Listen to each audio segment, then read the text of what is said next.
Ladies and gentlemen, Luke Wan's putt actually legitimately factually dropped about 74 seconds ago. I immediately turned, walked into my office, hit record, and we are doing an emergency press conference, a breakdown of the Creator Classic. I just want to give you guys everything I've thought about this event, everything that went down at East Lake, and do some reactions. And I really want to hear what you guys think. I like this channel for a lot of reasons, but I think it can serve as a community forum sometimes to hear what you guys think and what you guys think could have been done better. Do you agree with my takes? Do you not? So be sure to get down in the comments below at the end of this video. But I mean, all right, so a couple things. Number one, it was a great event. It was really well done. They spared no, I don't want to say expense, but like no production. Nothing was lacking really in the production. The only glimpse of something that bothered me was they missed Wesley's putt at the end, but that guy plays so fast that it's like I can't even blame them. It was very well done. When it started off, I mean, it was also 5 hours long, or 4 hours long, which is a lot for 9 holes. But when they kicked off 4 hours ago, it opened up the broadcast, the drone shots, the commentary. It felt like, what it really felt like was the, first couple groups on Thursday at a PGA Tour event. So like, it obviously was like not broadcast names we know and recognize really. Obviously there was Mark Inelman on there, kind of a familiar voice, but for the most part, it was not the A squad of CBS Sports or anything like that. And it did have a bit of a Thursday morning look to it, but it was still a very well done broadcast. We had top tracer, we had, ball speed, we had, good graphics for score. We were kept pretty well up to date. Obviously, we missed certain things like Garrett's 2 OBT shots. They didn't show that on the broadcast, and which is normal. PGA Tour events, they don't show the people who are finishing lower, but with a field of only 16, you do want to see more people, but that's a common complaint of any broadcast. You had that at the good events because you can only show so many people in a limited amount of time. So overall, I thought it was very good. I thought it was very well done. I thought it was very entertaining. It didn't feel overly gimmicky, which was nice. I kind of think there could have been, a little bit lost if it was too gimmicky, if it was too jokesy. I think they did a good job of keeping it serious because, like, really, I think people do want to see, like, these golfers put in serious conditions. We all create our own content in our own channels, in our own spaces, and can be as serious or silly as we want. But the cool thing about this is it puts these guys, these creators, in a position where it's like, it's legit. Like, all eyes are on you. Like, you have no editing powers. Every shot you make is going to be broadcast to the world.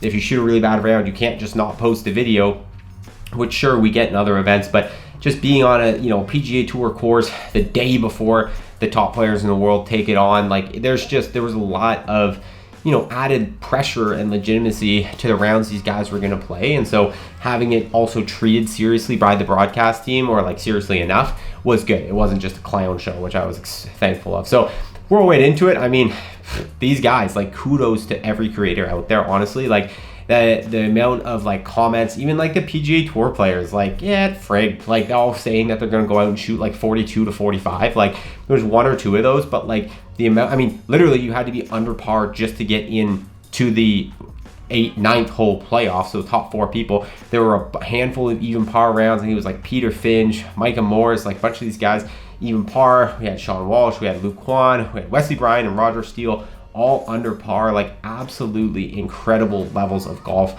by the creators in this. They did us proud, and I just think it was a really good entertainment product that 100% absolutely for sure, no questions asked, will come back. I think this is definitely going to be something that we see in spades in other ways too, at other events by PGA Tour adjacent things like the Myrtle Beach, whatever. There's gonna be more of this, so I'm excited about that. But one take that's just funny, just start this off. Bryson DeChambeau, I don't know if you guys noticed this, but he uploaded a YouTube video the exact minute the PGA Tour broadcast started for this event. And at first I was like, that's just like a stupid move by Bryson. Like, as a YouTube brain, I was like, that's really bad for analytics. You have a bunch of people who are watching this broadcast who aren't going to watch your video at the initial time, and YouTube kind of goes off recommendations, and you don't want people clicking something else over yours. But then I also thought, I mean, Bryson's the 100 millionaire. He doesn't care about that. He's just doing this probably despite mainly the PGA Tour, but not just the PGA Tour because of the whole live thing, but the fact that he, I guess, wasn't invited to this. And like, I don't know, it's a tough argument to even say that, like, well, he shouldn't have been because he's a pro golfer. It's like, well, Wesley's a pro golfer. Like, technically, Peter Finch is a pro golfer. There are a lot of pro golfers in that field. 100% Wesley and Bryson DeChambeau are not the same person, but at the same time, it's like, then at which point are you just like, having to constantly revamp what's okay and what's not okay? So I don't know, comment down below. Do you think Bryson should have been invited? Like, obviously he wouldn't have been because of the PGA Tour live situation, but I don't know. He is a creator now. He's technically the biggest YouTube creator at the moment by the numbers, and so, or at least by the monthly viewership. So I don't know. There's an argument to be made that he could have been there, but him uploading at the exact same time was absolutely hilarious. And I don't know. I didn't like it at first, and then I was like, well, whatever. He's gonna do what he's gonna do. It's pretty funny. So, anyways, let's get to the event. Let's get to the tournament. Starting off, opening tee shots by Frankie, Trent, and Riggs it wasn't as sad as I thought it was going to be. I did feel bad that that's what those guys got stuck with. Granted, they would have, Frankie, I don't know, like maybe he would actually, I think Frankie could have probably gone out there and shot like, between like even and 5 over. I think he wouldn't have embarrassed himself. Obviously, Trent and Riggs do not belong in that event, and that's fine. Dan Rappaport, I don't know why he would have apparently decided not to be playing in it, instead broadcast in it. He didn't really get much time on the broadcast, so if it was like an airtime thing, he didn't really get much airtime. I think it might have been just like maybe a nerves decision thing, or he hasn't been playing enough golf recently, which is like fair, but I think, it kind of was weird to not see anyone in foreplay actually involved in it. But after the ceremonial tee shots got underway, a couple stands out from the first hole. Garrett's birdie, that was unreal. I saw Scott Fawcett from Decade Golf posting on Instagram. I guess they had worked together. I think he might have been in Garrett's most recent video. Just getting Garrett ready. Garrett was admittedly very nervous about the whole thing. I thought he was kind of underselling himself leading into this because, he says in the Good videos, he's like a +4. In this thing, he said he was a +2, like in the actual broadcast. So I feel like he's kind of like underselling himself in case something, really bad happened, which, I guess it kind of did. I'm just kind of foreshadowing. But, like, he's a great golfer. Like, I think Garrett, if it was, like, nerves aside, which I get it, that is what separates good golfers from top-level golfers, is being able to go and do it under pressure, like, in tournament conditions. And, like, that's why not all +4 handicaps are on the tour. Like, there are people who can handle that, and there's people who just struggle with it. So Garrett was very nervous about it, but the fact that he went out on that opening tee shot, I thought he had a great opening hole, made that birdie. He was leading the tournament for, I think, 2 holes technically. And then obviously he had the double OB9 on, I think it was the 3rd hole of the event. Again, they didn't show us any of it, but I believe it was 2 tee shots. Well, it was 2 tee shots OB because he posted something about it after. Listen, I feel for the guy. Even without that, he still would have been like 3 or 4 over par. Like, it's not like he was playing like super great golf, so he wasn't anywhere near like making the cut to the final hole anyways. So with that being the case, it's like it's not really a big deal that he made a 9. It just kind of sucks for like the number on the scorecard. And I don't know, actually, I didn't even look at the leaderboard before I came. I knew generally, obviously, what mattered. I think he beat Tyler Tooney from Dude Perfect, but like I think it's a close battle for that bottom spot. So obviously you feel for the guy, but it is what it is. It's golf. It's a golf tournament. These kind of things can happen. So other than that, though, we had a lot of standout performances. Roger Steele's one of the first ones that comes to my mind. This dude claiming he's a scratch golfer, which is like, some of them, none of these guys gave their real handicaps on that broadcast, by the way. Like, I'm very certain I've heard all of them say different handicaps within the last month. So, it can't be volatile if they've been playing a lot of golf, but I feel like they all just kind of like gave the answer they wanted to give. Like a lot of people, I play off scratch or whatever. So maybe he is actually more than scratch, but like didn't want to set the expectations too high. But if he is actually a legitimate scratch golfer, then he just had a career round at like a 9-hole that's probably rated like, I don't know what it is, a par 35, I think. Or I think it's a par 36 back there. Yeah, it's par 36, I think. It's probably rated like a 39 or a 40 from the tips, the tees they were playing, and he just shot 2 under. So like 6 better than a scratch golfer should shoot. So, credit to that guy. He absolutely killed it. I thought he had a legitimate chance of winning. He was the only one in the final group that wasn't a pro golfer at some point. Sean Walsh, Luke Wan, and Wesley, all pro golfers, all played on pro events. 2 of them have PGA wins. PGA Tour China for Luke, actual PGA Tour for Wesley. Wesley coming 2nd at Bermuda this year on the PGA Tour.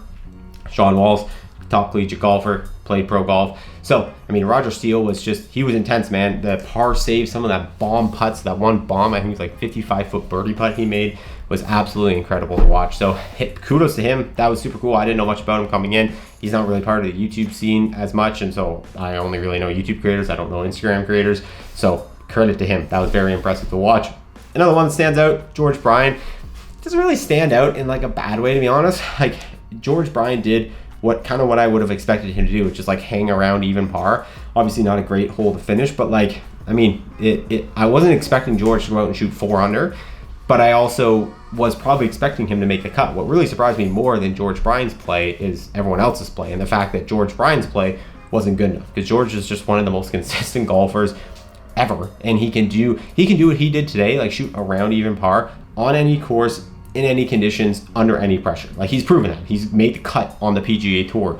So he's a legit golfer. He's always going to be out there hovering around that. A lot of these other guys have way more volatility, but a lot of these guys had volatility upwards today. A lot of them played super, super, super well. I mean, another one that stands out to me, Micah Morris, like, I think we all got to give him big props. The guy's taken a lot of heat this year for, having some really bad tournament results. And, he's taken heat for the pro golf comments in the past and all this stuff, but going out there under that pressure, shooting an even par, like, it was great. He had a chance to make that playoff on that birdie putt on the last hole. Like, there was a lot that Micah Morris did that was very, very impressive, and I think he deserves a lot of credit, so kudos to him. Listen, I gotta keep going here. I'm gonna leave people out for sure. Brad Dahlke played, decently. I thought he was probably gonna have a bit higher of a finish. Sean Walsh, very good to get into that playoffs. Wesley Bryan, my boy, everyone expected him to win. He was in a lose-lose. If he won, everyone was like, great, you were supposed to. If he lost, everyone's like, how can you even deserve to be on the PGA Tour if he lost to creators? Keep in mind, Wesley Bryan lost shooting 2 under on the back 9. 2 under. There's going to be a handful of players tomorrow in the top 30 in the PGA Tour FedEx Cup rankings who don't shoot 2 under, who shoot worse than 2 under on that back 9. Like, probably, honestly, you could even say maybe like 15 of them, like 50% of the field. That might be a little high. But there's a good chance. Like, PGA Tour players shoot over par all the time. Scotty Scheffler shot over par this year. Not frequently, but it happens. So, I mean, the fact that he shot 2 under, like, he played as well as he should as a PGA Tour player on that back 9. He just had someone by the name of Luke Wan who played even better, and that's probably where I'm gonna cap off my individuals. Again, I apologize, I'm just rattling this all off the top, so if I missed anyone, I apologize. But Luke Wan, that's really the story here. Comes out, makes a double bogey on the first. Everyone, he's choking. He hasn't played in a lot of competitive events recently. Obviously, he has the background, but maybe expectations. This dude comes out. I'm pretty sure he definitely birdied the par 3. I think he might have gone birdie to get back to even par, and then get in on that cut line, come out and win it with a birdie on the last. That absolute nails putt on 18 green down the hill. It was awesome. I feel so happy for the kid. Like, I think it's also just really cool for him from a YouTube perspective, because I think this is going to do a lot for his personal channel. A lot of people are going to see this and go tune into his personal channel who maybe don't watch him, because he just proved himself as the best YouTube golfer for this year. Like, this is maybe going to be the gold standard for YouTube golfers. Like, who truly is the best YouTube golfer? Well, you have to show up to East Lake and prove it. It doesn't matter what you can shoot in your own videos. It doesn't matter what you can shoot in these like YouTube championship events that are, whatever. It's like, I mean, those are pretty legit, but like, you see what I'm saying? Like, this one I think has just a different level of pressure than you in the YouTube championships, which now I think, by the way, have to involve more creators. Like Garrett and Wesley literally sitting, chumming it up on the green. Like, let's go. Like, Garrett, we gotta get Garrett into this YouTube championships. We gotta get more of the top creators so it can be a legit, like, it is pretty close to a legit one right now, but it needs to be even more legit. But anyways, Luke Wan just proved himself as, what I think you could argue is the best YouTube golfer of the year by winning this thing. So congrats to him. That was very cool. Listen, it wrapped up in a great way, a very exciting way.